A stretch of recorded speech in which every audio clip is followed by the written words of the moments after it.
Here's more wrestling news for July 6, 2021.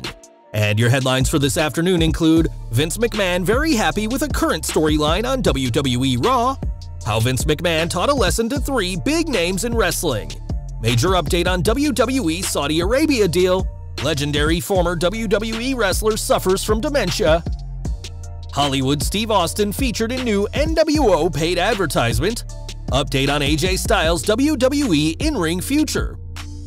How the f did I go from main eventing an Impact to not being on TV in WWE? Released WWE superstar on her time in WWE.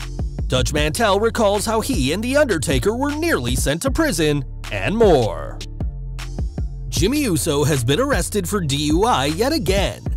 According to TMZ, Jimmy Uso, real name Jonathan Salofa Fatu, was driving with a blood alcohol level of 0.205. Police pulled Jimmy over at 10:35 p.m. on Monday in Pensacola, Florida, after drivers say that he ran a red light. He was also going 50 miles per hour in a 35-mile-per-hour zone. The 35-year-old WWE superstar smelled of booze when cops pulled him over, and they asked him to step out of his Dodge Charger. Upon questioning, Uso admitted to having multiple beers prior to driving his car. Cops also said that he was noticeably swaying on the road as he drove down it. After Jimmy Uso failed his field sobriety tests, the cops arrested him. He was well over the legal limit to be considered intoxicated. Uso was booked on a misdemeanor DUI charge and was arrested on the spot. Prior to this, Uso was arrested once in Pensacola back in July 2019 for DUI. This is awful timing for Jimmy as he just returned to WWE television and was getting quite a nice run with his cousin Roman Reigns. According to WrestleVotes, WWE officials are not happy about this situation at all. The word "pissed" was used to describe how some feel, but the overall sentiment is one of disappointment. Jimmy Uso was released from incarceration at 9 this morning on a $500 bail. No court date has been revealed, but he will likely have to go to court and deal with this situation. We will have to see how WWE handles this. Let's just hope they don't kill his push. We're kicking off with Raw as Eva Marie recently returned to the Red brand and brought NXT UK's Piper Niven, now Doudrop, with her. On last night's show, Marie and Doudrop were victorious as part of a huge 8-woman tag match, and fans can expect the unlikely duo to stick around. According to Mike Johnson of PW Insider, Vince McMahon is a personal fan of their storyline and is said to be super impressed by Doudrop in particular. Johnson added that McMahon wasn't sold on the angle at first, but after seeing Niven stand up to Eva, he loved the facial expressions the Scottish superstar gave, and she's continued to impress him.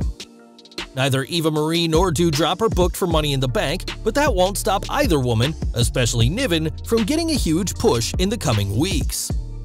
We are going from the ring to the basketball court next, as tonight the NBA Finals between the Bucks and the Suns will begin, with a maximum 7 games being played.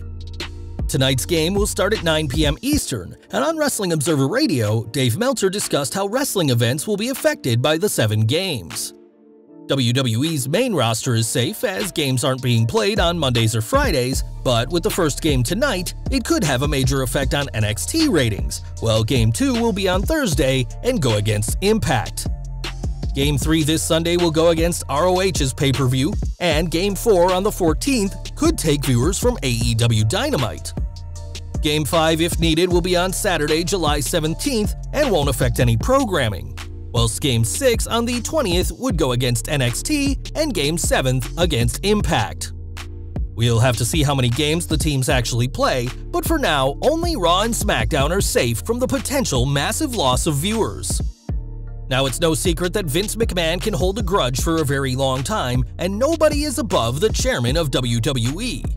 Hulk Hogan, Scott Hall, and Kevin Nash learned that the hard way when they all returned to the WWF in 2002 after WCW had ended. Speaking on his podcast recently, Kurt Angle revealed how McMahon got revenge on the NWO for leaving for WCW in the mid-90s.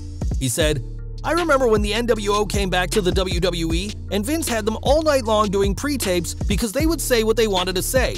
And Vince was like, 'No, you're going to say what I tell you to say.' And they kept doing it all night. And Vince was also trying to teach them a lesson about, leaving him high and dry in the 90s and going to WCW. I think there was a little bit of a message of, I'm going to get you back for this, you're going to be doing pre-tapes all night, and they did. They went until like 5 in the morning. So Vince is a perfectionist, he wants it done right. The WWF's NWO didn't last long, and it was over by the summer of 2002, only after the Perfectional McMahon had gotten revenge for the trio leaving all those years ago. For the past year, WWE has been in a legal battle with some of its investors, who filed a class action lawsuit in March 2020 claiming the company kept vital information from them. This information is in regards to WWE's deal with Saudi Arabia, specifically how the Saudi government failed to pay millions of dollars to WWE as part of their decade-long contract.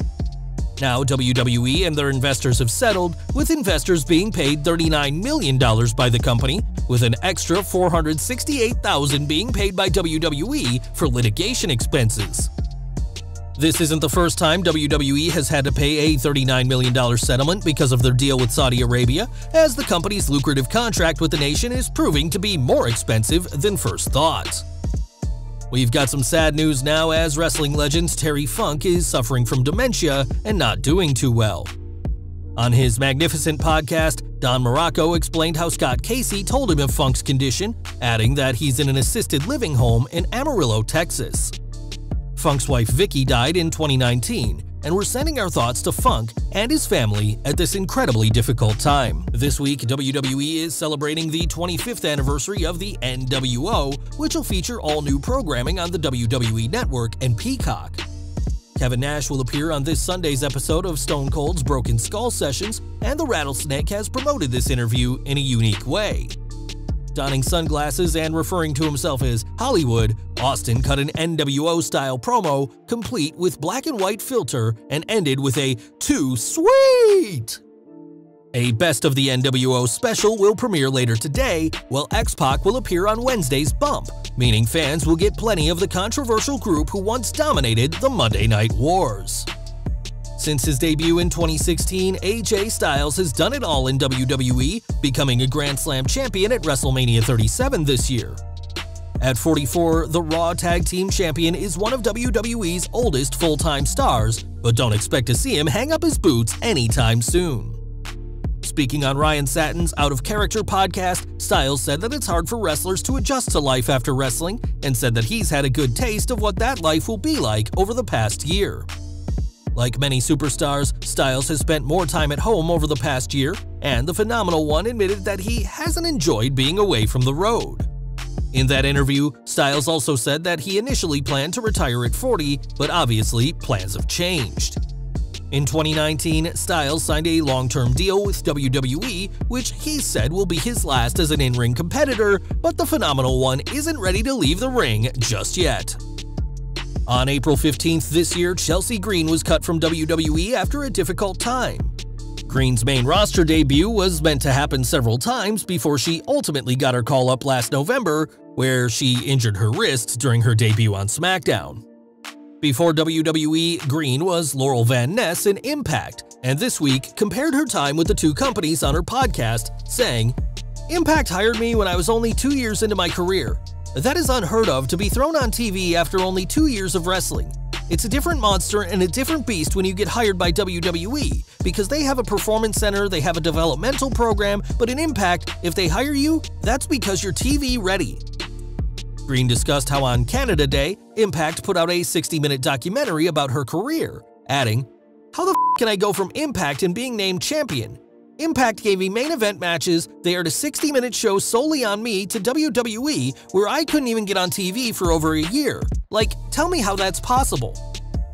Green's release came 1 year exactly after her fiancé Matt Cardona was released, and whilst she's openly stated that her injury rehab will be at the Performance Center, it'll be interesting to see if Green follows Cardona to Impact when her non-compete clause expires. And we're ending today with The Undertaker, and before he was claiming souls, Mark Calloway worked the territory scene, including a stint in Memphis as the Master of Pain. Managed by Dirty Dutch Mantel, the future Deadman certainly dished out plenty of pain, but his career nearly came to a tragic end decades ago.